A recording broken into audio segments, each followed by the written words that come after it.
안녕하세요. 내 손을 잡아내 지혜은행의 권순철입니다. 안녕하세요. 홍옥희입니다. 네, 5월 4일 월요일입니다.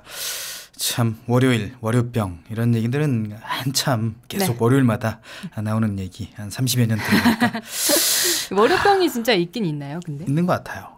조금씩 지금 여기 이 스튜디오 안 분위기도 약간 월요병 분위기가 나지 않나 하는 생각도 듭니다만, 근데 사실 5월의 햇살이 가득 비추는 스튜디오 아닙니다. 네, 맞아요. 지금 저희 스튜디오 오른쪽에 커다란 창이 있는데 그 창으로 지금 햇살이 가득 들어오고 있어요. 그렇습니다. 참 5월의 햇살만큼이나 홍옥희 씨의 웃음소리도 참 아름답군요. 아까 제가 스마일 할 때 웃으셨나요? 웃으려고 하는데 잘 안 되더라고요. 이게. 네. 어쨌든 홍옥희 씨의 웃음은 정말 100만 불짜리 웃음소리가 아닌가 이런 생각을 해보게 감사합니다. 됩니다. 100만 불짜리 웃음소리를 많이 들려드려야겠네요. 그러게 말이에요. 돈 주고도 못 사는 웃음소리예요.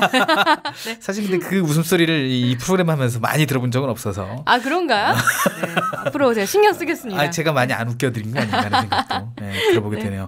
자, 이 연휴가 샌드위치인데 저희들은 이제 못 쉬고 있습니다만은 뭐 내일도 또 쉬는 날이고. 그쵸. 뭐 계획이 있습니까? 저는 뭐 주말 동안 굉장히 많이 이것저것 돌아다녔기 때문에 페이스북만 봐도 네, 그래서 화요일은 쉬어줘야 될 것 같아요. 집에서. 그래요.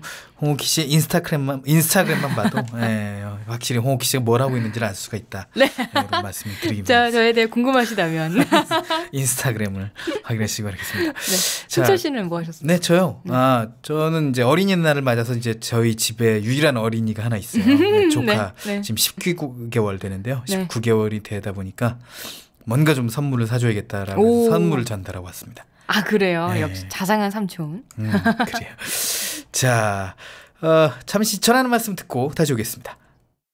보자! 열정으로! 뛰자! 희망으로! 어둠을 넘어선 빛나는 도전! 2015 서울 세계시각장애인 경기대회 5월 10일부터 17일까지 대한민국 서울에서 펼쳐집니다. 시각장애인 선수들의 희망찬 질주 2015 서울 세계시각장애인 경기대회. 권순철, 홍옥희와 함께하는 내 손을 잡아요. 오늘은 어떤 코너들이 준비되어 있는지 소개해드릴게요. 네, 월요일의 첫 코너는 복지TV 박정인 기자와 함께 장애계 뉴스를 정리해드리는 시간 마련되어 있고요. 그리고 오키 씨가 해설하는 주간 스포츠 늘 함께합니다. 그리고 정부에서 펼치는 다양한 일들을 알아보는 시간 세종 포커스도 준비되어 있습니다. 자, 월요일은 알찬 정보가 가득한 날입니다. 코너를 본격적으로 시작하기 앞서서 청취자들이 프로그램에 참여할 수 있는 방법 알려드립니다. 오키 씨. 내 손을 잡아요에서는 여러분의 많은 참여를 기다리고 있습니다. www.facebook.com/kbicktV로 메시지 주시거나 진행자에게 메시지를 보내주시면 됩니다. 그리고 인터넷에서 포피 채널을 검색하면 블로그를 통해서도 참여가 가능합니다. 방송에 참여하신 청취자분께는 문화상품권을 드립니다. 많이 많이 참여해주세요. 자, 그럼 오늘 내 손을 잡아요. 본격적으로 시작해 보겠습니다. 첫 코너는 저와 함께 하실게요. 자, 첫 코너는 장애계 뉴스를 일목요연하게 정리해드리는 시간입니다. 장애계 뉴스 브리핑 시간. 오늘도 복지TV 보도국 박정인 기자와 함께합니다. 안녕하세요. 네, 안녕하세요. 네, 휴일입니까? 아닙니다. 그렇군요. 역시 열심히 일하시는 분들도 계신 반면에 또 휴일을 맞이한 분들이 계셔서 좀 한적해요. 거리가. 네, 오늘 출근길 아주 갑자기 빠르게 출근할 수 있었습니다. 네, 장애계 뉴스 먼저 전해주시죠. 네, 오늘 먼저 첫 번째 주요 뉴스로 장애인 차별금지법에 대한 이 위헌 법률 심판 신청서가 제출됐다는 뉴스 먼저 전해드리겠습니다. 네, 이번 위헌 심판 제청은 이 구미판 도가니로 불렸던 SOL 복지재단 산하시설에서 벌어졌던 인권 침해 사건으로 기소된 재단 관계자들이 제기한 것인데요. 이 언론들에 따르면 이들은 현재 위헌 법률 심판 제청은 장애인 차별금지법 제49조 제1항 등이 처벌 여부 자체에 대해 법원의 재량을 허용하고 있고 입법권 등을 침해하고 있다고 주장하고 있습니다. 그래서 이 피고인의 유무죄를 법원이 자의적으로 판단하도록 허용한 만큼 이 위헌성이 짙다는 취지가 담긴 것으로 알려져 있습니다. 현재 재단 대표이사들은 1심 재판은 끝났죠?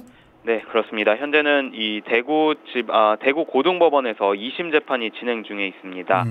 최근 대구 고등법원의 이 피고 측 법률 대리인이 이 장애인 차별금지법 위헌 법률 심판 제청 신청서를 제출한 상태입니다. 네, 이 장애인 차별금지법이 장애계에선 거의 뭐 수건 사업 이라고 할 수 있을 정도로 굉장히 열심히 투쟁해서 싸운 결과인데 반발이 만만치 않을 것 같습니다. 네, 그렇습니다. 이 7년 만에 처음 나온 위헌법률 제청 심판이 제기된 건데요.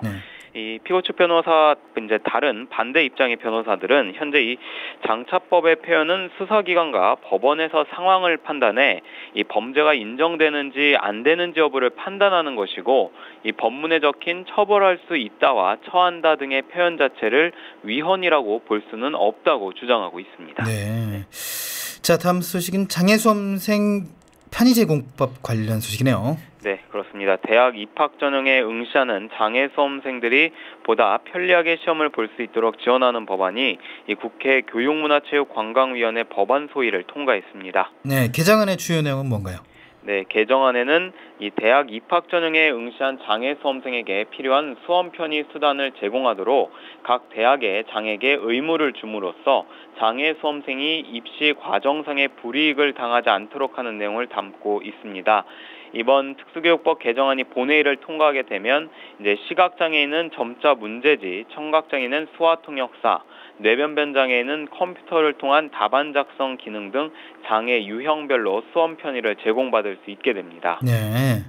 자, 기초생활보장제도 수급자 선정 기준이 바뀐다고요? 네, 그렇습니다. 이 정부가 각종 복지수당의 지급 기준을 그동안 최저생계비에 맞춰 있었는데요. 이것을 중위소득으로 바꿨습니다. 네. 오는 7월부터 시행되는 맞춤형 기초생활보장제도 수급자 선정 기준인 중위소득이 이 4인 가구 기준 월 422만 원으로 결정됐습니다.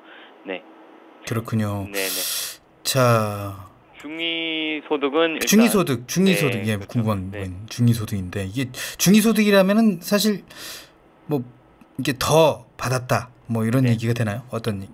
일단 이 중위소득은 말 그대로 중위 가운데 중자입니다. 가운데 중자군요. 네. 우리나라 가구를 이 소득순으로 이제 가장 위에서부터 가장 밑에 선까지 줄을 쫙 세워서요. 네네. 정확히 중간에 있는 가구의 소득을 이 중위소득이라고 합니다. 네, 그렇군요. 네. 그래서 아까 말씀드렸듯이 이제 2015년도 기준 중위소득은 4인 가구 기준 422만 2,500원으로 의결이 됐고요. 네. 이에 따라서 이제 맞춤형 급여가 되기 때문에 교육급여 같은 경우는 월소득 211만 원 이하, 주거는 182만 원, 의료는 169만 원, 생계는 118만 원 이하면은 이제 받을 수 있게 됩니다. 가구별 평균 소득이라고 쉽게 얘기하면 좀 되려나요? 네, 그렇죠. 이제 중위소득 기준으로 모든 게 나뉘어지기 때문에 맞춤형으로 간다라는 이제 박근혜 정부의 이제 대표적인 이제 공약 사항이부터 이제 그게 시행이 되는 겁니다. 네. 서울 세계 시각장애인 경기대회 선수단 결단식이 열렸네요. 네, 그렇습니다. 5월 10일부터 5월 17일까지 열리는데요. 이제 얼마 안 남았죠. 네. 전 세계 60개국 2천여 명의 선수단이 참가하는 2015 서울 세계 시각장애인 경기대회가 이제 열리는데 우리 국가대표 선수단이 우승을 다짐하는 결단식을 드디어 가졌습니다. 네. 지난 27일인데요. 한국시각장애인 스포츠연맹이 서울 여의도 이룸센터에서 이 결단식을 개최했습니다. 김정만 국가대표팀 단장은 이 많은 국민들이 격려와 성원을 보내주고 있는 만큼 이 남은 기간 동안 훈련에 매진해서 대한민국 역사상 최고의 성적으로 보답하겠다고 말했습니다. 네. 자, 국제장애인 기능올림픽 국가대표 선발전 참가자를 모집하는군요. 네, 그렇습니다. 4년마다 열리는 국제대회인 국제장애인 기능올림픽인데요. 내년 3월에 프랑스에서 개최되는 기능올림픽을 앞두고 한국장애인 고용공단이 국가대표 선발전 참가 선수를 모집합니다. 이번 선발전은 프랑스 국제장애인 기능올림픽 대회 조직위원회에서 확정한 귀금속 공예 등 39개 직종에 대해 오는 6월 26일부터 7월 12일까지 공단 본부 등 6곳에서 개최될 예정입니다. 네, 선발전 참가를 하려면 어떻게 해야 하나요? 네, 참가를 희망하는 장애인은 이 한국장애인 고용공단 홈페이지를 통해서 신청서를 내려받아서요. 다음 달 4일부터 18일까지 공단 전국지사로 접수하면 됩니다. 네. 국립중앙도서관이 장애 유형별 독서 프로그램을 운영한다고요?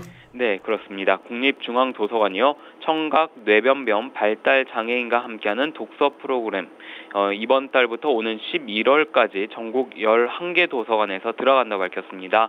이 도서관은 지난해 전국 5개 공공도서관과 한국농아인협회 지역지부와 함께 이 청각장애인 대상으로 수화 대면 낭독 독서 프로그램을 운영했는데요. 그 결과가 아주 좋았다고 합니다. 네. 그래서 이번 달부터 그렇죠? 다음 오는 11월까지 이제 올해부터 대상을 확대해서요. 전국 도서관으로 장애인 독서 프로그램을 보급하고 확산시키기 위해서 이 사업을 마련하게 됐다고 설명했습니다. 네.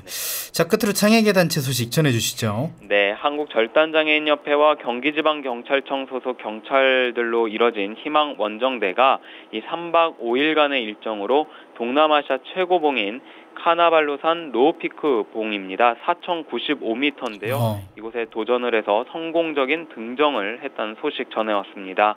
네, 희망 원전대 가교 대원은요, 이 등정에 같이 참여한 경찰분들의 도움이 큰 힘이 됐고 덕분에 큰 도전에 성공할 수 있었다고 소감을 전했습니다.